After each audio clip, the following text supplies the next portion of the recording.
All right, it's time now for our mystery guest. I don't know who it is, but thankfully my producers have given me and you some hints. His story is truly that of a self-made man. Our guest went from being a teenage gang member to a successful entrepreneur. All right, he began his first startup at the age of 21, and since then he has founded and sold a number of successful businesses. The story of his turnaround life made the New York Times bestseller list last summer. All right, let's bring out our mystery guest. Great to have you with us on Taking Stock. Thanks very much for coming. I got to say, you look a little bit familiar, but I'm not exact. It said that you were that you've got a book that was on the bestseller list. Yeah.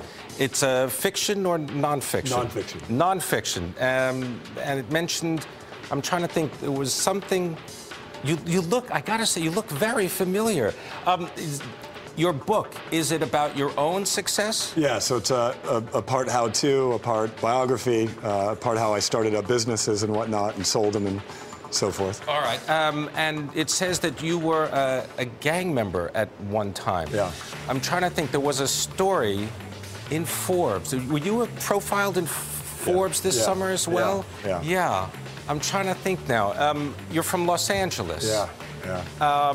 And you're associated with a health company, health food company, right? Yep. And let me think, your book, the bestseller, the book, was it Everything to Gain and Nothing to Lose, right? That's your book. Yeah. But I'm trying to think of your name now. I've got only, a couple of seconds left. Ryan, is it Ryan? Is your name Ryan Blair? Ryan Blair? Yep, you got it. There you go. All right, welcome. Yeah. Good to have you with us. Thanks for coming in.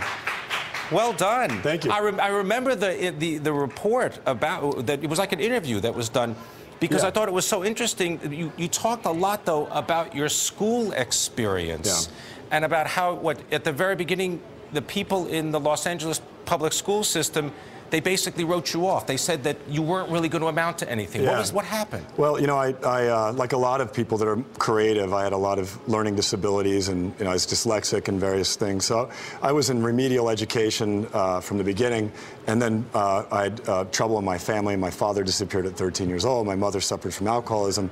And so as a result of it, I was kind of sent away to what's called a continuation high school, where they teach kids how to become really bad kids. So in essence, that was my high school career, and by the time I was about 18 years old, I had to make some decisions. I had really nothing to lose. All right, you're going to tell us more about what happened afterwards, because I remember the amazing success story that really could inspire many people. Thank you very much. Ryan Blair, our mystery guest, a mystery no longer. We've got more details coming up right here on Taking Stock.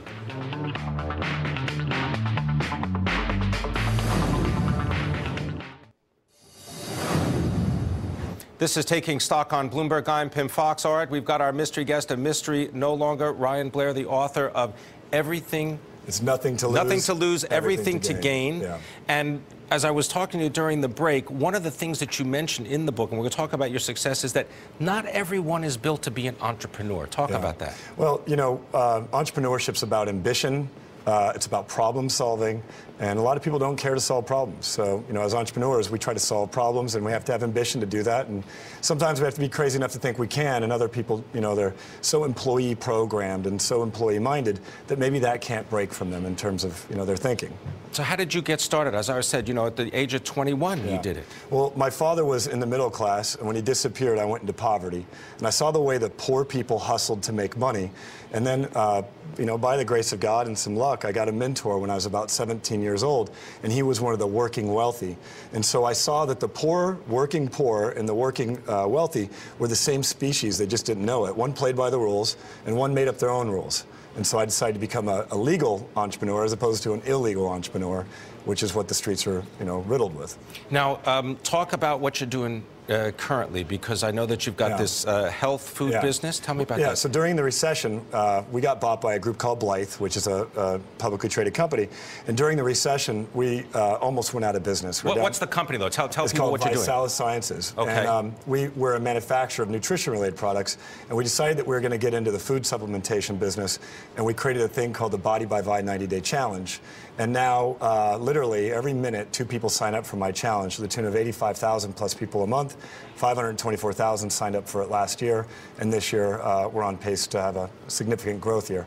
Last year we went from 2010 we did 36 million in sales. 2011 we did 231 million in sales. You turned this around too, because I mean it was almost going to end, right? I was with them. I mean, the trajectory was great, and then it just fell apart. Yeah. Well, the public company that bought us, thankfully, they really supported us to turn the company around and provided us a lot of added value, so that we, my founders and my leadership team and my field team, could go out there and rebuild a business around the culture we wanted to create. And so now we're having a fun time and we're building the business, and it's doing really well. Tell me about your participation in the company now, because you took stock, right? Well, so just a few days ago we announced we had a cash buyout of 8 times EBITDA. So there was a significant amount of money owed to myself and my co-founders, and we got together and said we didn't want to leave this company. We want to build it forever.